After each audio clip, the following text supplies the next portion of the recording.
Hey guys, today I'm gonna give you a guide on how you can play Kalista on a good level as hyper carry on Twisted Treeline. Starting off with the pros and the cons, the reason I pick Kalista in most of my games as ADC is because she has really great kiting.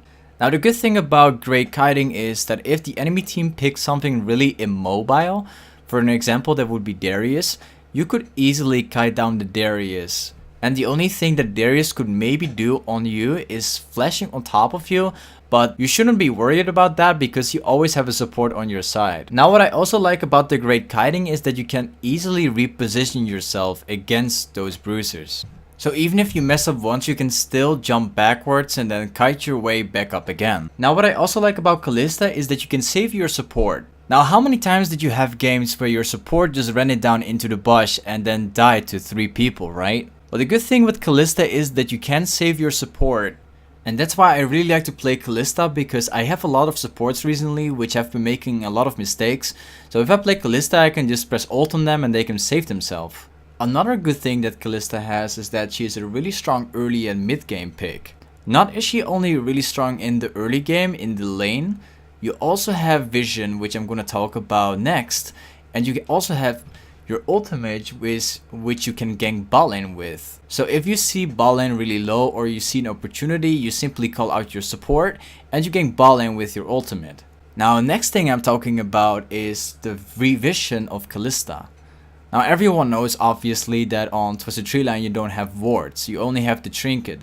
Now the good thing about Kalista is that the W is giving free vision for the bot laner. So obviously a good support would always give the vision to the bot laner when you are farming the jungle, right?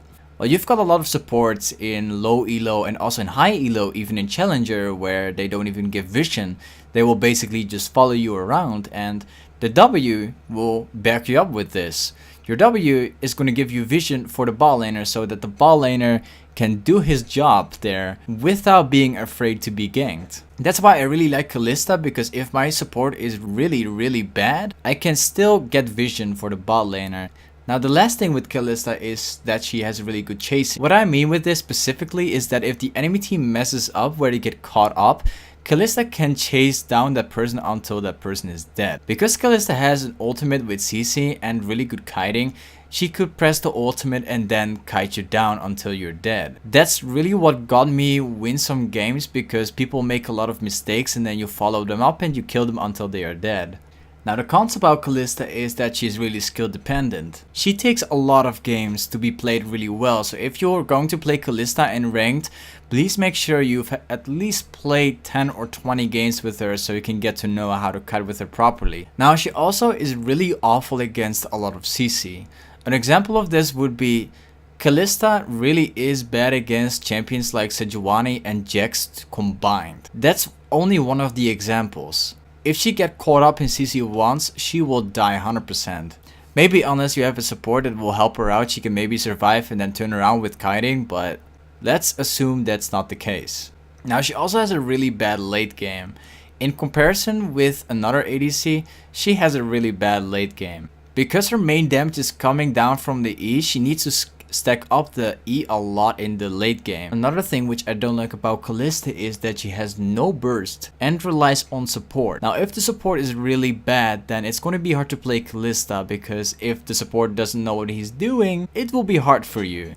Now enough with the pros and the cons, let's go over to the runes and the masteries. So these are the runes you want to be using for Kalista. This is pretty much the standard for all of the ADCs. And for the masteries you want to go 18, 0 and 12. Now I've been messing a lot with the masteries, and this is by far what works the best for me, what gave me the best win ratio. So for the starting items I always go for the dagger, the jungle item and the refillable potion. And I always go for hurricane as the first item, because hurricane gives you the great clear which you need to have and the attack speed. Then I always go for berserker greaves, or I go for mercs and ninja tubby depending on what the enemy team picks. If they got a lot of CC, you want to go for mercs. If they got a lot of AD, you want to go for Ninja Tubby. Then you want to go for Bladed Rune King, which this is what you're always going to do in every game. And then depending on what the enemy team picks, you want to go for Frozen Mallet, or you want to continue building attack speed. So for example, if enemy team has something that is very immobile, you want to go for Frozen Mallet because it gives you the slow and the tankiness. But if you can survive all of it, you can also go for the attack speed jungle item. And then for the final item, you want to take whatever you need in that game. So the 6th item can be a Bloodthirster. If enemy team doesn't have a lot of burst, you can go Bloodthirster. If enemy team does have a lot of burst, you can go QSS. If they have a lot of AP, and so on, you can just build whatever you want. Now that we've covered the runes and the masteries and the itemization with the pros and the cons, we are now going to talk about champions that synergize really well with Kalista. One of those champions is Tarik. Tarik provides an ultimate just like Kale for Kalista, where she cannot die for a couple of seconds.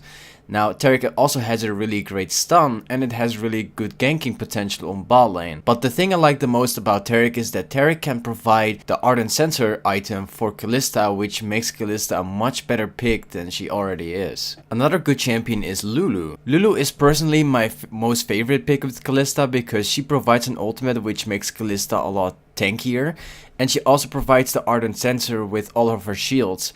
And not only is that the thing I like the most about her, but she also provides CC, where she can transform someone, and that's so freaking good if enemy team has something that can burst, because you can just CC down that person if he gets close. Now the final champion I like the most together with Kalista combined is Nunu. And Nunu provides the W, which gives Kalista a lot more attack speed than she already has.